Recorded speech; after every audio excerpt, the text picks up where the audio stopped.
So what is the camera that I'm talking about today? It is none other than the Arri Alexa Classic. But with the Alexa and the older red bodies, you really want to get a package. You don't want to just buy the body because the accessories are extremely expensive. So this video, I just wanted to give my first impressions and my experience so far with the Arri Alexa. I've had it for a few days now, and I haven't really had that much of an opportunity to use it because I've been working this week. It's been really busy at work, and I've had an hour or two each evening to sort of play with the camera. And then also I didn't have any lenses really for it. I had a lens mount that I had purchased from RAF Camera that converts M42 into, which screw mount into PL. It was enough to play with until what I recently got a couple of days ago, which was the Litex mount conversion kit for the Arri Alexa. So I was able to get the coupler and then the EF mount for the Arri Alexa, and now I currently have that mounted on here, and I'm using a Canon EF 17-40 f4L lens on the camera right now, and it's giving this image, which I think will be quite a nice image. First impressions of the camera when I received it, it came in a large, in two large gear boxes, like road boxes, in the mail. The big box had the camera in it. The smaller box had a set of 4 V-mount batteries, the HyperCores, and a dual charger.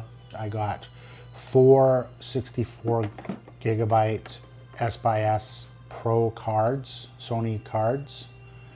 I got the EV mount, the electronic viewfinder, the mount, the extension for the mount to pull the eyepiece back.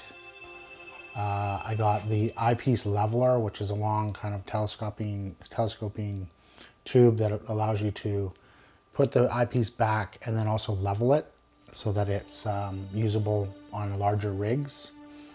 And I got like a side handle that just fits onto the Arri rosette on the sides. Couple of cables, like I got 2 lengths of viewfinder cable, a short one and a medium.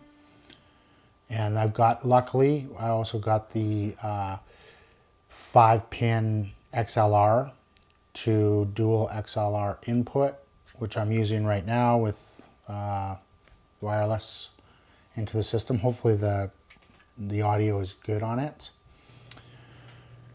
So yes, that's what I got with the package. My first impression upon opening it up was it was amazing. First of all, it's heavy, like everybody said, but it's maybe it was just my expectations, but it wasn't as large. The body itself was not as large as what I had anticipated.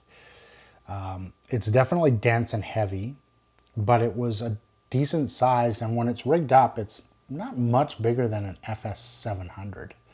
Much heavier than an FS700, but not much larger.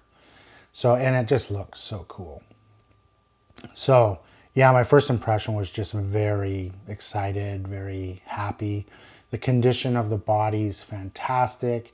It has moderate hours on it. It has just under 3,000. I think it has like 2,800 hours on the body, which in the Arri Alexa world is not massive. It's moderate. I wouldn't say it's low mileage, but it's moderate mileage. The condition of the body is great. The previous owner had owned it for 6 years and had purchased it from a rental house that he had been working at in Toronto. So that's another reason why I was willing to buy it, is he had like a really not a great rating on eBay, but I was able to connect with him and get to know who he was. He gave me some links to some of his videos that he had produced, and using the Alexa. And then from there, I was able to see that he was a local DP in Toronto, and he didn't have a great rating on eBay. It wasn't terrible. He had like 44 stars, and they were, it was all good. But he hadn't sold hardly anything, so there was no recent sales reviews. So that was a little worrisome, because sometimes accounts will get hijacked that have, say, 40, 50 stars. They're older accounts, but they get hijacked, and then scammers will use them to sell stuff.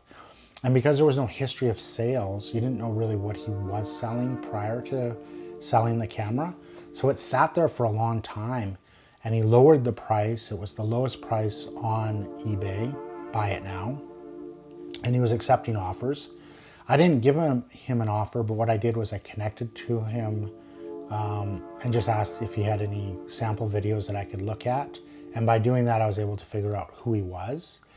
And then I basically was mulling it over. He actually reached out to me via the messaging system in eBay and offered it to me for $3,000 US. I jumped on it. I pounced, because I just, it was a couple $1,000s less, Canadian dollars less than what I had looked at purchasing the last package that came up.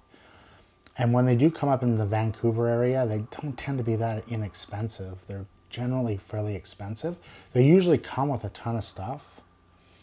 So I get it. I realize why they're expensive, because if they were just to part them out and sell them as the individual parts, they go for like some parts go for hundreds, if not thousands of dollars for parts on an Arri Alexa. So having a complete usable kit is key. If you're gonna buy one, you wanna buy one with all the parts. In addition to that, I had a couple of things that are really key components of the overall system that you're gonna need when you have an Arri Alexa, because I've been wanting to buy one for a long time. So I've kind of been prepared to buy one. And a couple of things that I had already in preparation for buying a large body like an Alexa was a good set of sticks and tripod head. I got a Cartoni Focus HD that's capable of a payload of upwards of 26 pounds. Now, in terms of Arri Alexa, 26 pounds is, still relatively light if you fully rig it out. Sticks and heads that are able to support Arri Alexas are extremely expensive. You could easily pay as much for a tripod as I paid for the Alexa. So you really have to know how you're gonna support the camera before you buy it. You jump on the camera and then you don't have the support equipment, and you're gonna be in a world of hurt in terms of outlay. And then the other thing that I already had that was really great for this particular camera was I had the Convergent Design Odyssey 7Q Plus recorder monitor, 7-inch monitor. It's the only recorder that I know of that can record Arri RAW onto SSDs. So I already had that because I had it with one of my FS700s, and I've always known I wanted to keep it, because if I ever got an Arri, it's the only way that I could record Arri RAW off of a Classic. So I had that already. So that really makes a big difference. The mount, that was expensive to convert to EF. That added quite a bit to it. And most of my lenses will convert to the EF mount, so I can use all my vintage lenses as well as my modern EFL lenses, although I don't have aperture control. But for me, I tend to set the aperture for the scene and I don't mess with it. So my first impressions of the Arri Alexa, oh man, it is so sweet. I love it. I'm a gear guy. Everybody knows that's what I do. On YouTube, I'm looking at the old stuff that's still awesome. And the Arri Alexa has been like, sort of for me, the holy grail of cinema cameras. There isn't another cinema camera that I've wanted more than the Arri Alexa Classic.